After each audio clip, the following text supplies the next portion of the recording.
Today we're talking Atlantic City. Are you in or out? No, we're not talking about gambling. We're actually talking about real estate. So, you buying, you sell.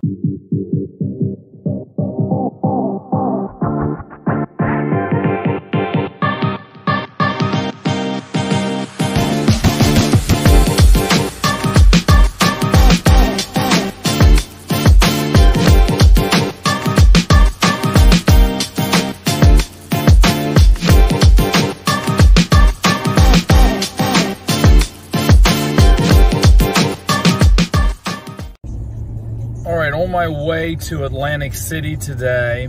I head there every year with some of my old colleagues that I used to teach with at Ephrata High School. They have a beer fest there every year with hundreds of vendors and live music, and it's a real good time. But this will also be a great time to explore Atlantic City and what's going on there with the real estate world.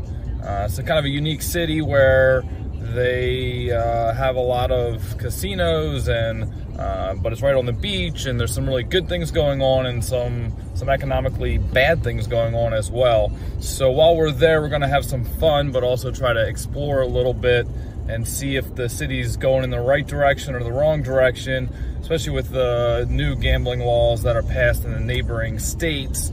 You'd have to imagine that's hurting the gambling industry in New Jersey, and specifically Atlantic City. All right, I'll keep you updated as this weekend unfolds.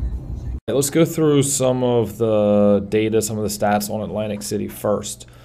So it's a population of 38,000, which is a little lower than what I had originally thought. The population is largely staying flat, a slight decline over the last decade or so. They rely heavily on the gaming and gambling industries, similar to Las Vegas.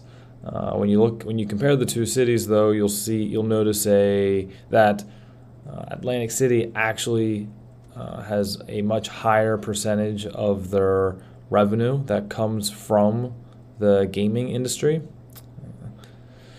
You look at the gaming industry itself has been a steady decline over the last a couple decades, largely due to legalized gambling in the neighboring states.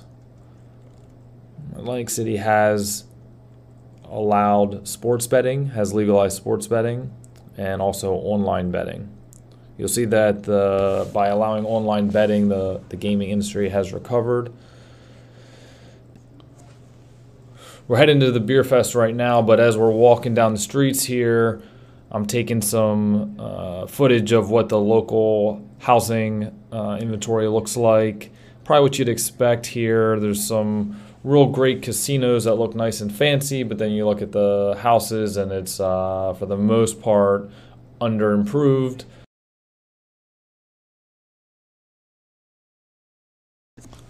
Let's sneak away from real estate for a second here.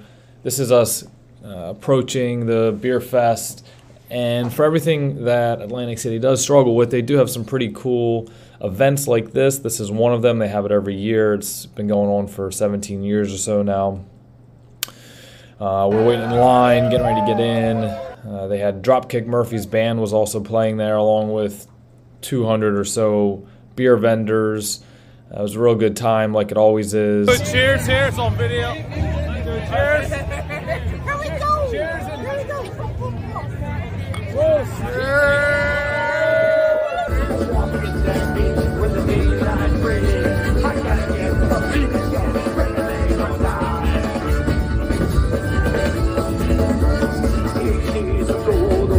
Back to real estate talk. So I pulled up some properties on Zillow to see what's the price range of these properties, what's the rent going for. The first one I pulled up here was pretty reasonably priced. I'd say it's more of the lower end of the housing inventory here. You'll see that this is $139,000, $140,000 on Zillow.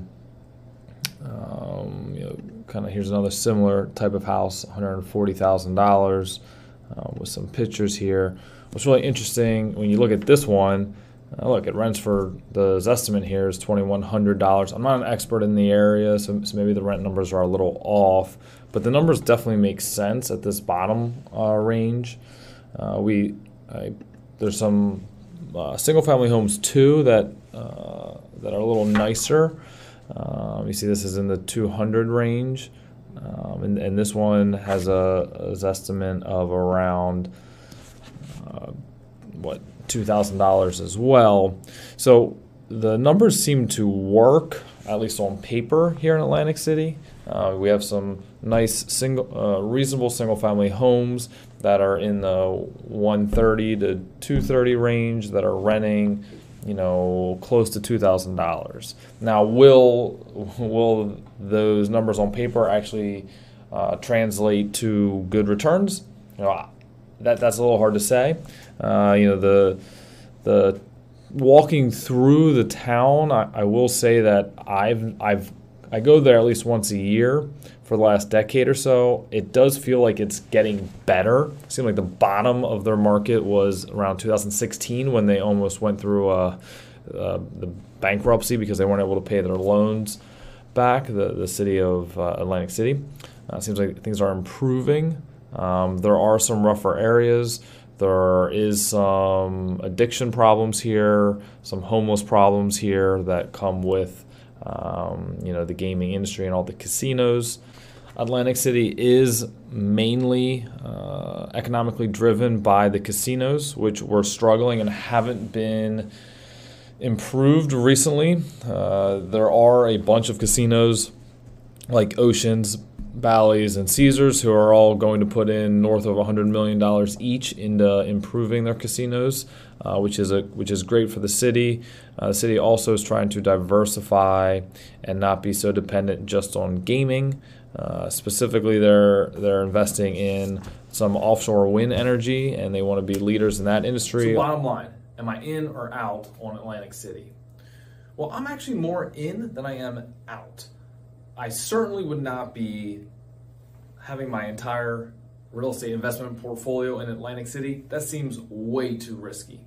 But I do think there's an intriguing play here. I do think if you're having a diversified portfolio, I think there can be some good things about Atlantic City. I think there's a high ceiling there. There's a lot of room for improvement. I think the numbers work on paper.